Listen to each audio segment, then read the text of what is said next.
से मंच पर उपस्थित परम पूज्य राष्ट्रपिता महात्मा गांधी एवं देश के द्वितीय प्रधानमंत्री श्री लाल बहादुर शास्त्री के चरणों में नमन करता हुआ जवाहर नवोदय विद्यालय मड़ियाहू जौनपुर के पावन पुनीत प्रांगण में उपस्थित परम सम्मानित प्राचार्य महोदय, विद्वत शिक्षक साथीगण एवं इस देश के भावी भविष्य प्यारे बच्चों, आप सभी को गांधी जयंती एवं शास्त्री जयंती की हार्दिक शुभकामनाएं। बच्चों, आज 2 अक्टूबर का दिन भारतीय इतिहास में 2 महान विभूतियों के जन्मदिन होने के कारण न केवल कालजयी अपितु उनसे निरंतर सीखने और कुछ नवीन करने की प्रेरणा का दिन है। इस दिन जन्मे परम पूज्य बापू ने जहां पराधीनता से त्रस्त भारतीयों के अंदर स्वाधीनता प्राप्ति की अलख जगाई, तो वहीं लाल बहादुर शास्त्री ने यथार्थवाद को आदर्शवाद में किस तरह परिवर्तित करते हुए सम्मान और स्वाभिमान की रक्षा की जानी चाहिए, इसका पाठ पढ़ाया।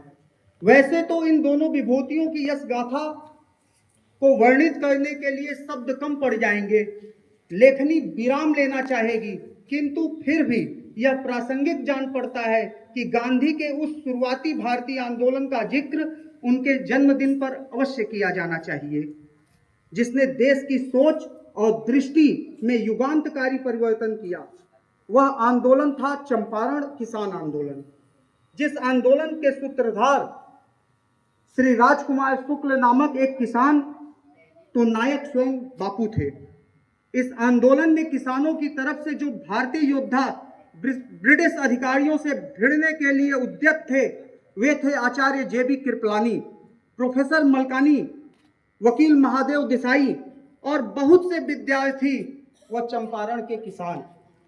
कहना अतिशयोक्ति न होगा कि नील की खेती और ब्रिटिश जमींदारों की बटाईदार किसानी व्यवस्था से जहां भारतीय किसानों का जीना दूभर हो गया था, उस समय किसानों की तरफ से बोलने वाला कोई भी भारतीय नेता नहीं था।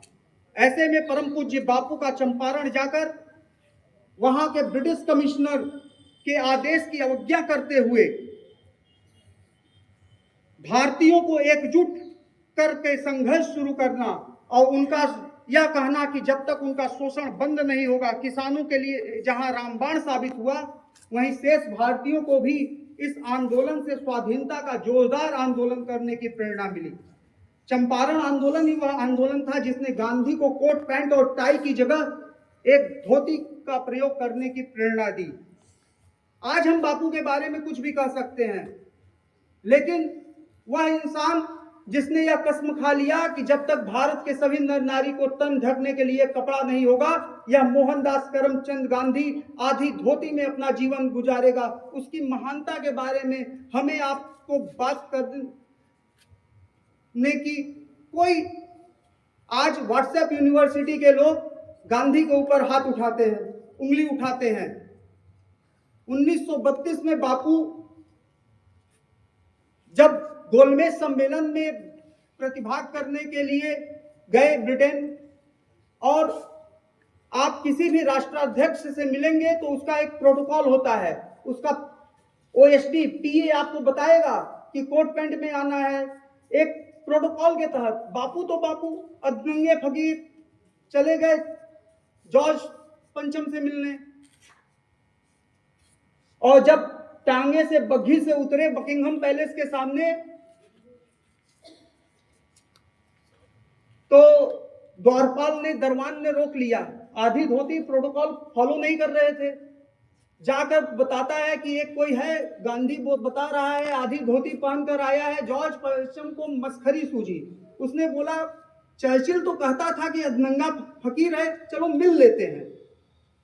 बुलाया, और जब गांधी उनके सामने पहुंचे तो उसने पूछा, well mister Gandhi, where are your clothes?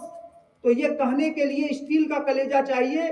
दुनिया के राजा, जिसके सामने सूर्य नहीं डूबता था, जिसके साम्राज्य में सूरज नहीं डूबता था, उसके सामने हम आप मड़ियाहू के एक दरोगा के सामने खड़े होकर बात करने की हिम्मत नहीं करते हैं। उस दुनिया के दरोगा के सामने बापू ने कहा, not only of mine but you have stolen the clothes of my whole country. महाराज, आपने न केवल मेरे बल्कि मेरे पूरे देश के कपड़े चुरा लिए हैं। ये कहने का करेजा महात्मा गांधी को बनाता है। ये चंपारण आंदोलन, असहयोग आंदोलन, दांडी यात्रा, ऐसे तमाम आंदोलनों ने भारतीय स्वतंत्रता की अलख जगाई लोगों के हृदय में। हम आज यह संकल्प लें कि हम इस संसार का कल्याण सिर्फ बापू के विचारों से हो सकता है। दुनिया की 64 यूनिवर्सिटियां गांधी के विचारों पर पीएचडी की डिग्री देती हैं। 64 यूनिवर्सिटियों में गांधी के विचारों पर पीएचडी लोग करते हैं। तो आज हम संकल्प लें कि हम बापू के दिखाए हुए मार्ग पर चलते हुए इसको विकसित भारत बनाएंगे। और अंत में आज विजयादशमी भी है, रावण दहन भी होगा, तो विजयादशमी की भी आपको हार्दिक शुभकामनाएं। और रावण दहन करने के पहले आप अपने अंदर का रावण दहन कीजिए, अज्ञानता का रावण दहन कीजिए, अहंकार का रावण दहन कीजिए, दंभ का रावण दहन कीजिए। धन्यवाद।